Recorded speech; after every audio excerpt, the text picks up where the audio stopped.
Hello, কোথায়? ও হ্যাঁ, কেমন আছেন? কেমন আছেন বলুন? ভর দুপুর বেলা আবার কি, আমাদের কাছে সব সকাল যা বিকেল তাই। তা কেমন আছেন? ওই চলছে কোন রকমে। খুব জোরে খিদে পেয়েছে। বলিস নি কেন থাকতে? বলার সময় ছিল না, আসলে ঘুম থেকে উঠে দেখলাম যে খাবার টাবার বানাতে একদম ইচ্ছা করছে না, ভাবলাম যে সাইড বাড়িতে তুই এখানে একা আছিস? মা নেই? না, ও বাবা, খেতে দিন। আয় আগে প্রসাদটা খাও। আগে প্রসাদ খাও। ওর বাবাই সেই খেতে গেছিল। কোথায় গেছিল? পুজো দিতে গেছিল কোথায় জানো, বাইরে কোথায় যেন বললো, এই যে হরিদ্বার থেকে। প্রসাদ খেয়ে নাও, প্রসাদ খাও আগে। কি ভালো কথা, খাবো না। খাও ভালো, না না, আমি খেয়েছি, সব কটা খাবো না। একটু দারুণ খেতে হবে। পুরি খাবে না। প্রসাদ খাই খাই পেট ভারিয়ে দিচ্ছে। বাদাম পাটিটা খেয়ে নেবে। ভাবলাম একটু ভাত খাবো, মাংস খাবো, মাছ খাবো, দেখা যাক কি খাওয়া হয়। চুলটা দেখবি না? চুল?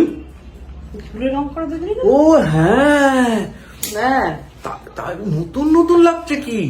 দেখো, ওই বাপরে, ও এইবার মানাচ্ছে শায়কের মা বলে। ট্রেন্ডের সঙ্গে খুব সুন্দর হয়েছে, খুব সুন্দর হয়েছে। হাতে আবার নেল করে বল কি হলো এখন। আমি তো ভাবলাম যে হয়তো আপনাদের খাওয়া দাওয়া সব হয়ে গেছে, কিছু থাকবে না আমার জন্য, তাও সাহস করে এলাম। যা আছে খাও।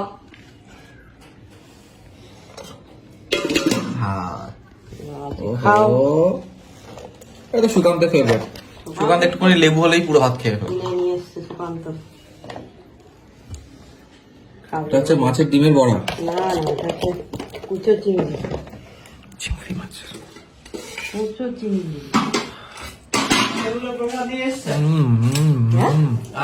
দেখ এখন কত প্রসাদ। বাদাম পাটাটা হেভি টেস্ট। আমার তো খালি প্রসাদ খাইয়ে পেট ভরিয়ে দিচ্ছিল।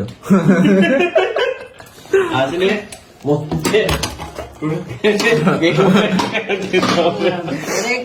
খেয়ে নে প্রসাদ, তারপরে এ করবি। বাদাম পাটা দাম খেতে না? হ্যাঁ খুব ভালো খেতে।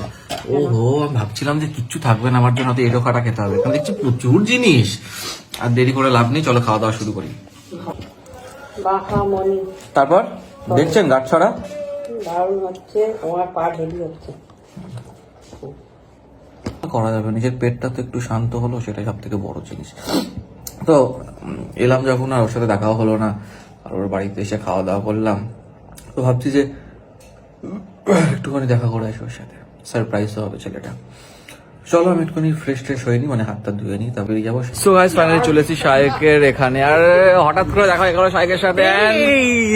সারপ্রাইজ হয়েছিল, বাট সেটা আমার ক্যামেরা বন্ধ যখন করা না মানে তুই একটু আগে ওটা তো ক্যামেরা অন করে ঢুকতে হয়, ওর এতটাই গরু, ও ঢুকে পড়ে তারপরে বলছে আমি না ব্লগ করছিলাম, সেটা এবারে কন্টিনিউ করি। কেমন লাগলো? তুই ছুটি আজকে তোর?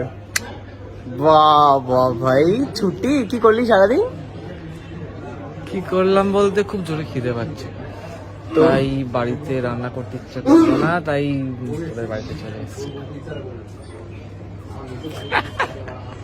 কি ভালো খাই, আমার না ভয় লাগছিল যদি বাড়িতে গিয়ে যদি দেখি যে খাওয়া দাওয়া কিচ্ছু নেই, আমার তো একটু যেন কিছু থাকে, মা একটু যেন একটা কিছু রান্না থাকে। বোধহয় বেশি করে।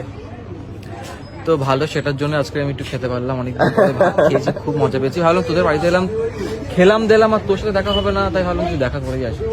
হ্যাঁ ফোন করে তো আসবি, তাহলে আমি চলে যেতাম কিছুক্ষণ, এই তো পাশেই বাড়ি আমার।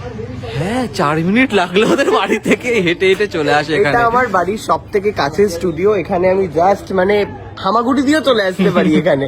আমি ঘুম থেকে উঠে জিজ্ঞেস করি যে আমি কি যাবো ফ্লোরে, না না এসো, আরো 2 ঘন্টা পরে এসো, চাপ নেই, এরকম। যদি ওর মতো দূরে ফ্লোরে হতো তো ব্যাস শেষ। 10 কিলোমিটার দূর। 10 কিলোমিটার না, সেটা তো 10, বাট ওটার জ্যাম নিয়ে ওটা 20 কিলোমিটারের মতো একটা হয়ে যায় বিষয়টা।